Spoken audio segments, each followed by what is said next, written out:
Ladies and gents and every person in between, how are you doing? I know you're wondering, what in the world am I doing with a football? But this is the Hot Topic Central. You need to have an open mind because anything can go down. Now, as you can see, my t-shirt is all about Bet ni Jamo, Odibet, and I'm going to try my luck in dribbling. So let's do it together. 1, 2, 3, go.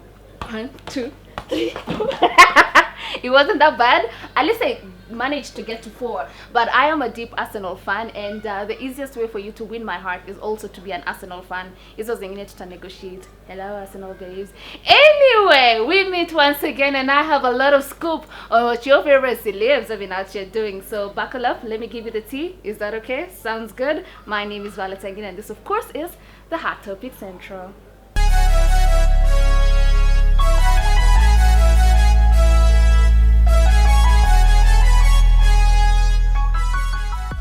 Do you have your cups ready? Because I'm about to fill you with some tea. Can we get it started? Fantastic. Now, finally, our men can be our men. And I'm going to repeat that. Our men can finally be our men. And I know you're pretty wondering, where am I going with this story? I'll tell you what. I think every single guy, or rather most guys, have a secret sexual crush on Rihanna, my ex included, and that's why he's my ex. But y'all, I'm here to bust your bubble and let all of you know that the chances of any of you getting with Rihanna are now 0 because she's finally in an exclusive relationship with A$AP Rocky. How did we find out? While doing an interview with GQ magazine, A$AP confirmed that Rihanna is actually the love of his life. How did he know that? He says, if she's the one, you'll know. Najua ni akina Rihanna mnataka, lakini sisi ndo tuko sad to do. Welcome back home, babe. I missed you. Don't get it twisted, guys. I'm not trying to ask my ex to come back to me. Hell no. Let's move on real quick, right? Now, making mistakes is part and parcel of being a human being. We all fumble the bag every once in a while. What really matters is how you pick yourself after the mistake has been done. Now, Professor Amo, who we all know had a messy baby mama, baby daddy drama on social media, finally took to the same social media to do a public apology, and he owned up to his mistake and promised to do better in taking care of his kids. While doing his apology, he made a clear gratification to the life coach Robert Burali and comedian who he says is his mentor as well, Churchill, who helped him speak sense in his mind. Now, we are so proud that he has come to the realization that he needs to do better, and I think we just need to forgive him and allow him fix his wrong. If you ask me, I think he still has time, so let's let him do what he got to do. You know what I'm saying? Good job, Professor. Please do better. We are banking on you for real. So Eric Omondi has decided there will be a season 3 of Finding a Wife, and there's no season 2 because season 2 is very raunchy and very ratchet and very all over the place. How are we gonna have a season 3 without a season 2? I do not know. And also, why in the hell do we still have to deal with this ratchet series? Moving on swiftly, Embarambamba, no, not today, not today. So, Embarambamba has decided to take things a notch higher.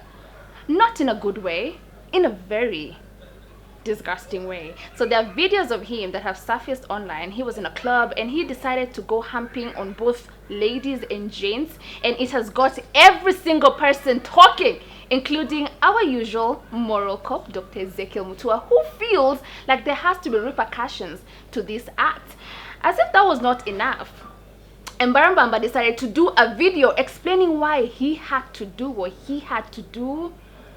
Take a look at this video.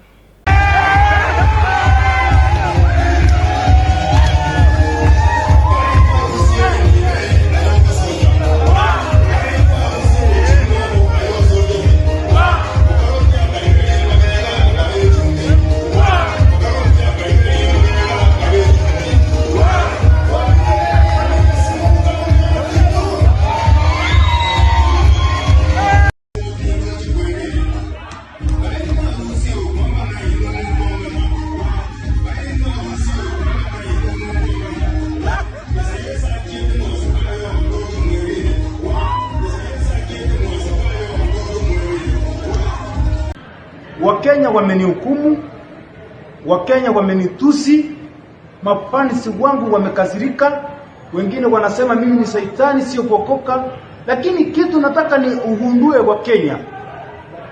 Hii video kabla huja comment, angalia the statement of the song. Song inasema umetoa hii uchinga ya kufanya vitu ya upuzi wapi? Umesahau Mungu kwa msalaba. Umetoa hii uchinga ya kuangalia na kufanya vitu ya uchinga. Inaimba kikisini, ile inaimba kikisini, ngaikwa harusi yo chimbo ayoga kora wa kesa Yesu akweta so msalaba ndoje kwa ebire wa Yesu alikuja. No. Embarambamba, no. You made it all worse with that explanation. Haigwezi hata kidogo. Just don't do it. Don't. Are you still a gospel artist? I'm just asking for a friend. I'm so confused. On days like this, I miss Angela Chibalonza. That was some real gospel music. Just saying. That's the tea, guys. That's what your favorite celebs are doing. Messy, yeah? Ugh, I can't deal. Now we're about to take a short commercial break. We'll be back with so much more. Don't you dare go nowhere unless you're going to bring popcorns. It's about to be lit up in this building. Stay tuned. Let's talk all matters skin, specifically the condition vitiligo. Have you heard of it? Oh, I fumbled. Ever. Okay. I bring it back. After sikuwa nimeleta tu from a break. Welcome back. If you're just joining us, better late than never. Now let's talk all matters skin, specifically the condition vitiligo. Have you ever heard of it? Now this is a disease that causes discoloring in patches on your body, and it happens when the pigment producing cells either die or stop functioning. It's quite popular in certain people are born with this, others develop it as they grow. And on my set today, I have one amazing lady who brought a lot of joy in our houses, thanks to Machachari, Mama Stella. Hi everyone. Yes, and then on my right, I am joined by this beautiful creative, a model, all that, and a mom. She literally does it all. So pretty, you know, I love her. Welcome to the show. Thank you very much. Thank you so much for coming. Ex-Machachari presenter, how has it been ever since those days? We miss you back on TV. Do you have plans of going back? Yeah, we have those plans. But you see, for Machachari, it was meant for the younger kids. Now Kina Baha, they grew. So now we are going to do something else about now universities and all that. Oh, yeah. Yeah, because now they cannot relate to this. The small kids cannot relate to the Kina Baha. Yeah. That is where we started. This Kaprogi we started for kids now again. It was being shot in Nanyuki, then Corona happened. Yeah. So we should expect to see you back on TV soon. Yeah. All right. Now we're going to talk about your skin condition because we want to shed more light to it. Okay. For how long have you had it? I got it when I was 1.5 years. When you was 1.5 years. Yeah. So you grew with it. Yeah. Did you understand what was happening in your skin at the time? When I was a child? No. Yeah. Until what point did you now realize that? When I was around 5 years. Yeah. That's when you started understanding. Yeah. Yours is recent because we are used to seeing you on TV and you did not have it. Until recently when we started seeing you again, it's like, oh, you got the condition as well. So you got it about 3 years ago. 3 years ago. Was this something very shocking for you? Did you understand what was going on with your body? Or is there anyone in your family who had it and then you was like, oh, maybe it's my time to get it now? In my family, no one has it. But when it started out, it was just like a very tiny something on my... But it's like I didn't care. I didn't think it was... I thought it was an allergy or something and it would just disappear. 1 year, 2 years later, I was like, wow, you're turning white. So that's when I started seeking medication and all that. And then now here we are. Did we it are. affect you because you was already grown and you already have a career and people know you to look a certain way? And then this happens. It really affected me. Oh, really? You know, you were like this Kayelelo girl, now you're this white chick with patches. Yeah. All right. So let's talk about the system in Kenya, especially the health system. Are they very aware of your condition? Was it easy for you to get medical attention, or is it something that is still very new? People don't want to talk about it or don't know their way about it? I can say back then when I had it, because my story is quite long, but how my mom because my mom is the one who noticed it first. She went to 5 doctors before she got an answer.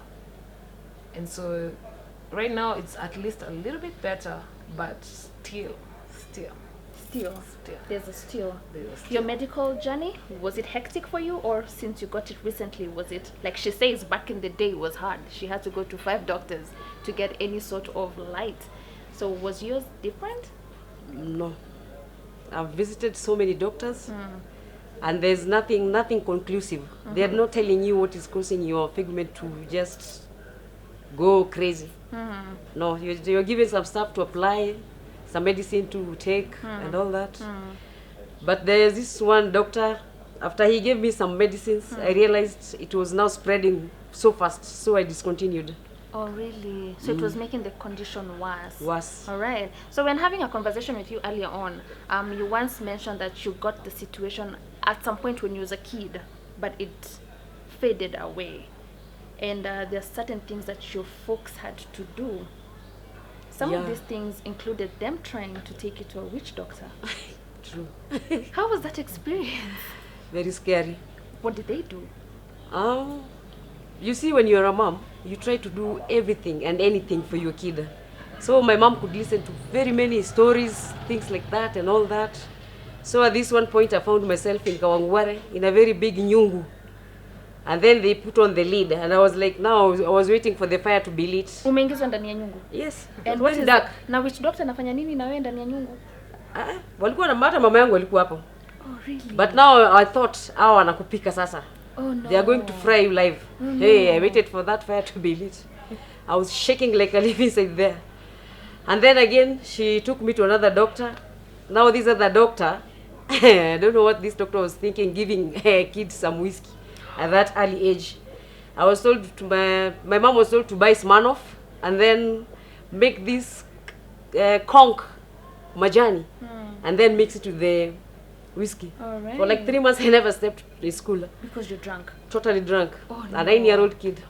So Whiskey. it's safe to say there's a lot of misconceptions around vitiligo. Yes. All right. It's safe to say that. All right. Because the first impression that people get once you meet someone with vitiligo is this person has been burnt. Yes. That's the first impression you get. Until later on when you come near, is like, how come she doesn't have or he doesn't have the scales that come up on top after the burn? Yes. Or the skin is tightening, it's not tightening, it's just normal. Yeah. And that is normally the first mistake. But there are other cases which are there. All right. Where people think you've been poured for acid, like Has it my happened case. to you? Oh, really? What happened? There's a time I went to Jalango. My sister used to live there, and as we were walking by, she had come to pick me from the stage. As we were walking by, there was a lady in the kibanda, hizi vibanda tu hapo. Alianza tu kushout, huyo achana na yeye aliba bwana wenyewe akamwagilia acid. Oh no.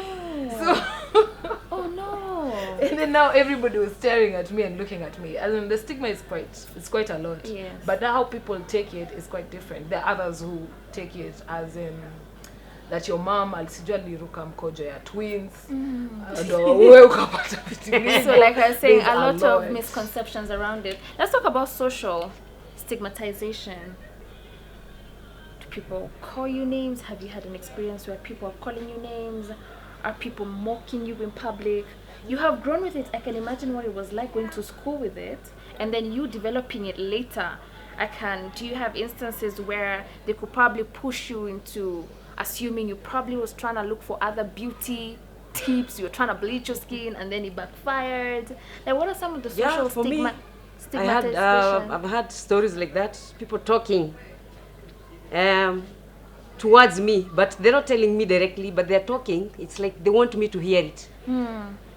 Huyu alikuwa anajipaga zile bleach za River Road. Ona vile anakaa sasa. Oh no. Others umerogwa, kuna watu familia yenu wamekuendea. So in my heart I'm like, kutu hakuna warogi, tunajua Kristo. Alright. For you? So a lot of stuff. Yeah. For me, I'd say common name was Jazzy. Jazzy the cow. Wengine wa makalas, wa marangi. The other one was which one? There's one which actually I never forget. Camouflage. Oh. You see the Jeshi patterns there. Yeah.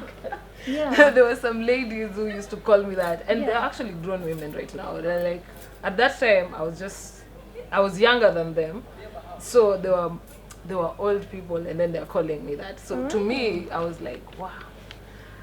Hizi majina zitaisha lini? Alright. As in, there are so many names that people call, but the common one is Jazzy. Alright. Jazzy the cow.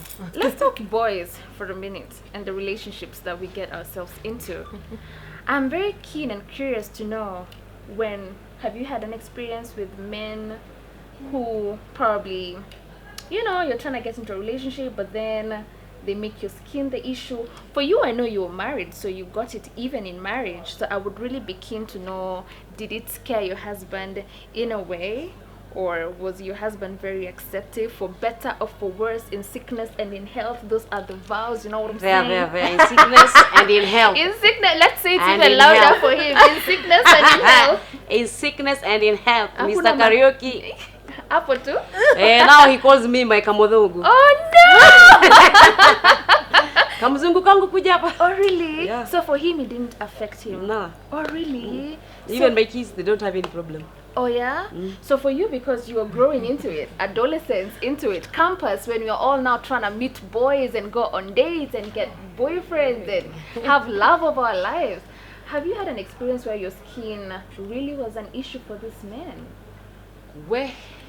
That's why I said way. It's a long story. Like It's a long story, but I can say like the instances I've been in, like in serious relationships, getting boys wasn't an issue.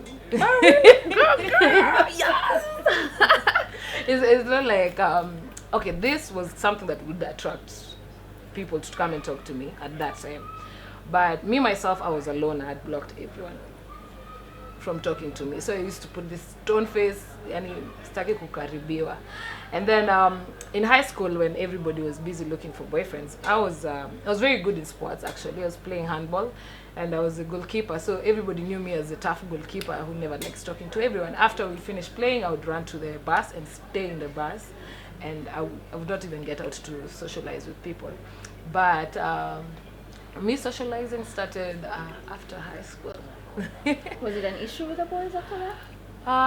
Yeah, because I entered into relationships. The first relationship that was serious, the guy left me because the mom said, no, you can't accept her in our family. And that one, I was pretty sure it was because of my skin condition at that time. Because the mother had never seen something like this. It was like something shocking to her. And so she was asking, why would you go out with someone who looks like this? Can't you find a better person and all that? So that was the first. The second, the second we dated, lived together, got pregnant, and the guy left up to this day. So after you got pregnant? After I was like 5 months pregnant, the guy disappeared. So you have no closure on why he left? No. Up to this day, I have no clue. But to my mind, I'm always like, maybe it's because my skin or something. Because he never talks. But if you dated and he saw the skin, do you think he just upped and left 5 months into the pregnancy because of the skin? I don't know, maybe. Or was it a the concern pressure. for him? Oh, the pressure, really? because when you're in a relationship, there's still the outside. Like, there's still the family, there's still the friends, True. there's still I agree. all those people who are like around him. Yes. And if everybody is asking him why you with such a person, the guy will up and left. Eventually. Yeah. So I'm talking even about this, not only for me. I have an example of a friend of mine. She lives in Dandora, and she has vitiligo. And she got it when she was in the marriage, and also the daughter got it. Oh, really? So the husband up and left. Oh, yeah. Okay. So this is something that happens. And since in the beginning when we started the show, I didn't mention about me having a foundation. I have a foundation that is called Royal Patches Foundation. For your brand? Like that's your creation? Yeah, that's my creation. Nice. Basically, it's to deal with people living with this condition, vitiligo. trying to show them that they're beautiful. They don't need to walk hiding themselves, because there are cases of people who are in their house hiding themselves. They don't want to show up for anything. Yeah, we'll get to your foundation in a bit. I'm keen, so also we can know where we can find it for people who want to use it. Congratulations, that is great. Yeah. I'm gonna ask you. You was on TV for long, and you know TV is one of those places where image is almost everything. Yeah. And then now you get vitiligo, and you still have these ambitions of doing more in the film department. Did this condition scare you, or somehow mess up with your self-esteem? Because now you're like, okay, I don't look like how I used to look before. What are people gonna say about me? I still want to be on screen. I still want to be seen by people. Did it affect your self-esteem? Very much. Actually, I had depression. Oh, really? Because now you see my face, I'm just this screen lady, I'm supposed to be shooting this, I'm supposed to be seen here and there and all that. I actually locked myself inside the house. It is Kina Julie who came for me after my story went viral. Yeah. They came, we spoke, wakaniambia, it's normal, nini. Actually hata nikarudi nikaya, so my self-esteem ikarudi vizuri, na hata nimefanya movie moja already. By now? Is Yeah. it out? No, not yet. They are still, I think, doing the editing and all that. Nice. I cannot wait to see. So when this lady called me, I told her, hey, kwa mimi ngozi yangu ilibadilika, I'm like this. She was like, wewe Mama Stella, mimi sitaki ngozi yako. I want your skills. I need to I need to see your prowess. Just come. Oh, wow. Fantastic. Congratulations. I cannot wait to see that movie. Now, you are a commercial model. Also, modeling is one of those things where your body has to be A1. And you are an A1. It's just that people are going to fuss about your skin at some point. Yeah. But, I mean, looking at international models like Winnie Harlow, she has graced every magazine that you can think of. She's one of the richest models in the world, and she has the same condition. Do you think the industry, the Kenyan industry, or rather the African industry, is receptive of your skin condition, and they're able to make perfect art from how you look, or this is something that they're still trying to find their foot in? Because you know, really That's the is point. international, and those people just know what to do when it's time to do something, you know. And she's one of the most booked models in the world. So what is the situation here, and have you had to be turned down for jobs because of it? First of all, when it comes to modeling, this is something I decided to do myself, because trying to look for a job with my condition was an issue. Normal 'Cause jobs? Normal jobs, Oh, yeah. really? I have an instance of when I was in a supermarket where they denied me a job because of how I was looking. They said I'll infect all the customers with my condition. So that they're like different turn downs. The stories are a lot. Yes. And we can't put them down right Yes. now, all of them. But due to that, I was like, I should start looking at this in a different way. Because that time I was going down, really down. I'd actually turned almost white. That's something you should know about vitiligo. When it's stressed, it kind of spreads very fast. Oh, really? When you think about it, it triggers it to spread very wow. fast. You become whiter very fast. So at that time, I was under depression. I even didn't accept myself because of all the rejection that I was getting around me. And for me to reach that point that I started accepting myself, it took me a lot. And it only took 2-3 photos to see myself. It was a guy who came and took photos of me in a function and told me, do you know you're actually photogenic? You look very good in the camera. Come and look at it. And so when I looked at the photo, I was like, it's actually something different. Yeah. And they took my photos to a few people and it was put out there, and I actually landed a video shoot.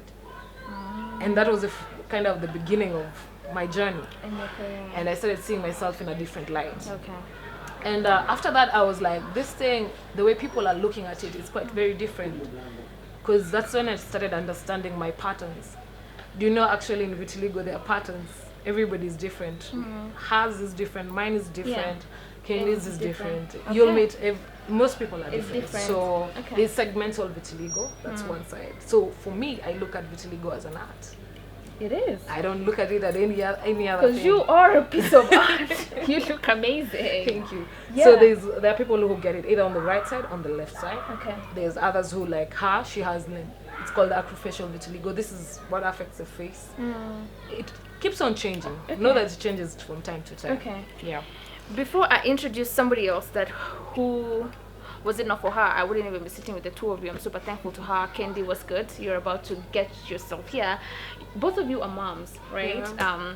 You have kids, very grown kids. You have 4 amazing children. Yeah. if your kids don't have this condition, as a mom, was it difficult trying to explain to your kids why your skin is this way, or do they ask, does it bother them, or do their friends make them ask, why is your mom, you know how kids are, mama nani, you know? So how is the conversation with your children? Mine, I can say, since they found me like this. So they've always been curious, and I've never asked, but recently they've started asking. Oh, really? Because of the pressure in school. Because whenever I go to school, like the whole school will come out to stare at me. So for my daughter, she started asking me. My third-born daughter, she's the brave one. The rest don't even talk. So the brave one is the one who came and asked me, Mom, unajua watoto wa shule wanashinda wakiniuliza ni nini, nawaambia simwambie hivyo ndo nilitengenezwa, go and answer them that. And because you know, awareness hasn't been created in the schools. Like, this is actually a challenge for us to try and explain to kids and all this. But for my kids, I've explained to them that it's called vitiligo. If they are asked, it's called vitiligo. Okay. And for your children? As for me, you see, my kids, they are adults. So when this started happening, I've been with them through the medical journey and all that. So at least they saw the process. Yeah. All right. So I want to introduce Candy. Candy, please welcome to the floor. A 22-year-old fantastic lady who is doing so much to create so much awareness on vitiligo. She also has the condition herself. She is a model. She is a student. She's pretty much doing the most. Just welcome. Find your space here. Yeah, she's the queen of the hour. I think I need to stand. You know, come and have a seat here. I'm gonna stand over here because she's the reason as to why we're here today. So Candy, welcome to the show. Thank you so much for making it possible for people like us and the viewers back at home to be more aware of this condition. Why did you feel the need to do this? Introduce yourself and tell us what you do in depth. So my name is Machachari. I am a student at the University of Nairobi taking political science and psychology. I am a model, and what made me actually push for this interview is the urge to, since I was crowned as Miss Vitiligo Kenya, I have never received, funding or anything. So I try as much as possible to make my projects based on awareness. So the most I can do in most cases is play around with my title. For example, organize events. Like now I have an event called Skins. I named it Skins because people like us, we can't participate in many modeling activities because of our skins. So I felt like, why not have a high fashion show where designers can come and showcase outfits through models who have different skins. So basically I named it Skins because the event, the runway will be like a rainbow of different skins. I have South Sudanese models who are rich in melanin. I have models living with vitiligo on the runway, models living with albinism on the runway, light-skinned models on the runway, showcasing different outfits for amazing designers, Kenyan designers. All right. Yeah, so that's basically me. Fantastic. So being in campus, is there so much pressure, and how people are receptive to your skin? Because campus is that place where we're showing off and we're trying to live our best life. People are trying to find out who they are, and here you are with this amazing skin that people are also trying to figure out. Is there so much pressure when you're in campus? Actually, my whole life, in primary school, in high school, I have lived my life going to schools where I am the unique one.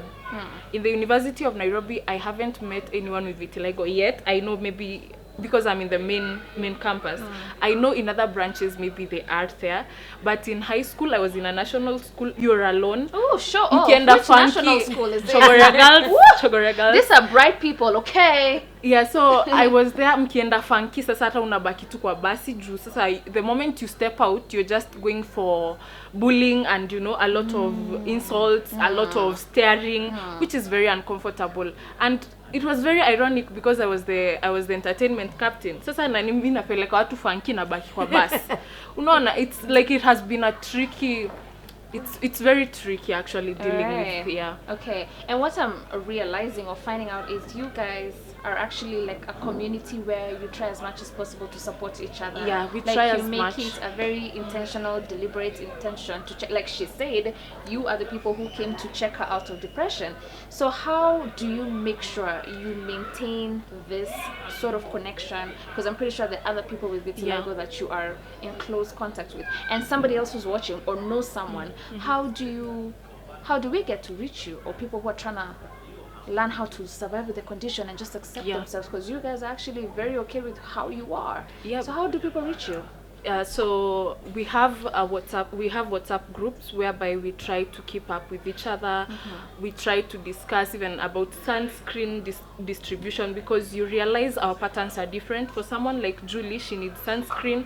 For someone like me, I might not be needing the sunscreen so much because mine is kidogo. Yes. But for Actually, her now, for those like who this, can't see, yeah. hers is in the hands. Yeah, so Ah, basically okay. even when I'm modeling, I use my hands mostly. Oh. Yeah, on the shoots and everything. So like now for her, she needs sunscreen because the sun might affect her. So we basically have WhatsApp groups where we try to keep in touch with each other. Yeah. So if Social anyone media, would like to be Instagram? added, you can just call on 0702 544 546, and or you can actually DM me on Instagram. I'll reply immediately actually. Okay. At Mercy_Gitari_. All right. Yeah. Thank you so much. We would definitely love to support any of your events that you come up Yeah. with. Please keep us in the know of how we can come through and Yeah. try to be of help to this beautiful society of artistic humans. Yeah, I Because have- you are. What do you Yeah, I have an event on 5th June, the skins event that I've just elaborated about. It's a big event at the Northwestlands, and yeah, let people come through and see a lot of art, Yeah. godly art on the runway. I will Yeah. be there for sure. Thank you. Yeah. And even Arena Media, I'd like to see you guys there. You can come and They're cover here. I will the tell them, event. please Yeah. tell them. They're just- Arena Media Okay. 254, you can come to the event, give us coverage, we'll appreciate. You can air it on your pages. Yeah, we need that because at the end of the day, we want awareness. Tunataka huko nje watu wajue. And you guys have the platform where people can know that. Okay. So, yeah. All right, thank you so much. The date is 5th of June at the Northwestland. We are going to see a rainbow of color, of human color, godly art on the runway. I cannot wait to see that. I'm definitely going to. Do you have an MC? I'm your MC. Thanks. Alongside King Kalala, thanks. Thank you. Guys, that is the Hot Topic Central.